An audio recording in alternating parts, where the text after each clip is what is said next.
18. I'm here with Deshaun. What's up, man? Long time no see with this guy, but like we're here at a biodiversity event. So like we can help, with Exploration Green and other biodiversity clubs. So basically, what are your thoughts about biodiversity in this climate? Yeah, no, I think, it's super important. Wetlands climate, bayou climate in the Houston area is actually a protected climate, but also a rare climate and ecosystem within our area.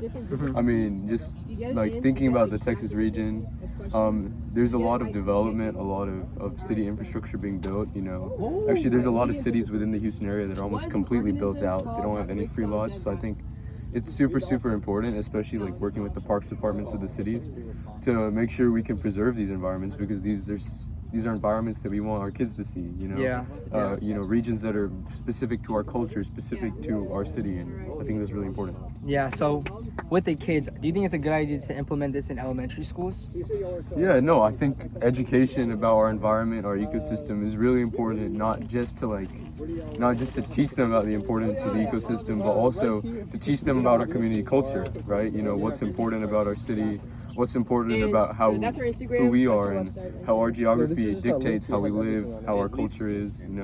Nothing would be the same if it was a different environment we lived in. We wouldn't have the same culture we have today. And especially in our area, I know that this biodiversity here helps stop floods, especially because after Hurricane Harvey, I heard there hasn't been a flood in this specific area where there is a lot of biodiversity. And that has a lot to do with the specific foliage they plant, and obviously places like Exploration Green. This is a partially artificial landscape. This isn't just natural, but I think it's important to develop these landscapes, especially in suburbanized communities that have all these built out lots, and you need to deliver something concrete and environmental. And I think it's important to make the foliage you plant there specific to your community and specific to the region. Yeah, and I know you work with the city, right? Mm-hmm. So what specifically do you do there? Yeah, so I do GIS analysis, and so basically GIS is a platform where you can visualize how a city is built. Yeah. And by taking a look at the city, taking a look at how it's directly laid out, you can gather a lot of statistics on parking development, on city infrastructure, lot size, how much people are making in your city, because city government, they run on tax revenue, right?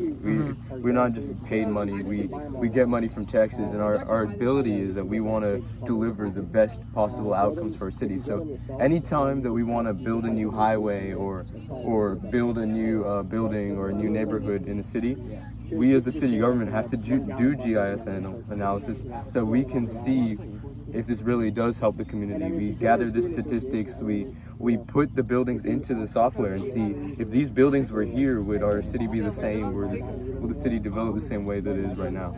So basically, you plan out the city the best way. So do you guys implement a lot of diversity? Biodiversity in that too? Yeah, you work with landscape architects, and landscape architects can do a lot about delivering how a city is built and what natural landscapes you want to put around a building. If you're putting up a new high-rise development, if you're putting in a new neighborhood sector, you really want to have the right levels of diversity, and landscape architects can really deliver those sort of natural spaces that can really be conducive to a good environment. Okay, yeah. That's it. It's great talking to you, Sean. Yeah. Good work, guys.